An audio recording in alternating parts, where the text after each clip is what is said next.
जब जे घूंघट में रहेला घर में,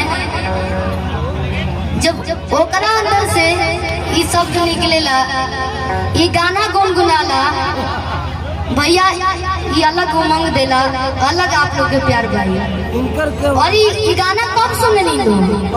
जब खाना बनत रही, मोबाइल गैस के पास से न रखा जाए, बस गाना बाजत, आप कितनो खाना लिया के धर लो, 50 आदमी बना के चाहे 100 आदमी बना, बस गाना बाज जाई, अब बस खिलाते जाइए, पूरी छाना जाइए, खिलाते जाइए।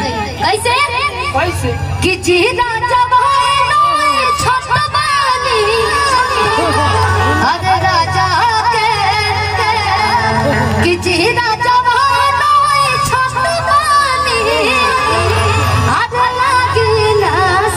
के हो के नजरिया कि जीरा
औरतें कहतिया कि अन धन गहना गुरिया अरे बातिए दे हो बुझी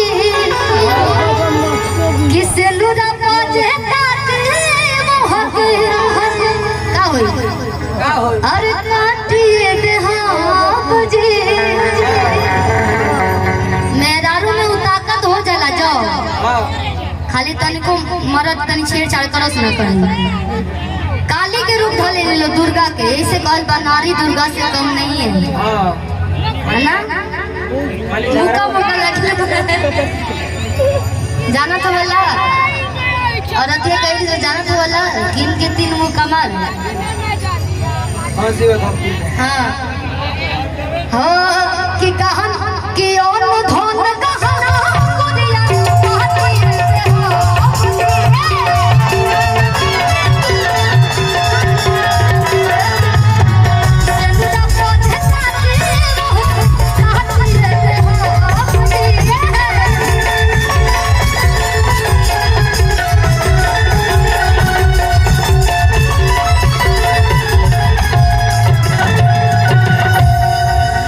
छोड़ को लगे हुए से सोई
जोरदार वाह क्या बात है।